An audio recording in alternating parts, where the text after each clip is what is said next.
கேரளா மாநிலம் திருவனந்தபுரத்தில் அரசியல் கட்சி மேயர் போயிட்டு இருந்திருக்காங்க. முன்னாடி டவுன் பஸ்ஸு ஒரு அரசு பஸ்ஸு போயிட்டுருக்கு. போயிட்டு பார்த்து பின்னாடி மேயர் வந்துட்டுருக்காங்க. மேயர் வந்துட்டு இருக்கிறத பார்த்துட்டு எங்கடா வழி விட மாட்டாங்களேன்னு ஆர்னடிச்சு பார்க்குறாரு. அவங்க மேயர் டிரைவர் வந்து ஆர்னடிச்சு பார்க்குறாரு.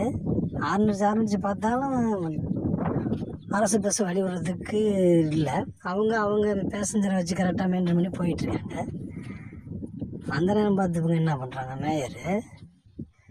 மேயர் போன மயத்தில் யூட்டன் பண்ணி போய் பஸ்ஸு முன்னாடி நின்று என்ன பண்ணியிருக்காங்க, போய் டிரைவரை மறுட்டு இறங்கி கீழே இறங்குப்பா அப்படின்னு கீழே இறக்கி சத்தம் போட்டுட்ருக்காங்க. அப்புறம் உடனே கம்ப்ளைண்ட் பண்ணி கம்ப்ளைண்ட் பண்ணியிருக்காங்க. கம்ப்ளைண்ட் பண்ணாலும் உடனே வந்து கம்ப்ளைண்ட் பண்ணி அரசு பஸ் டிரைவரை வந்து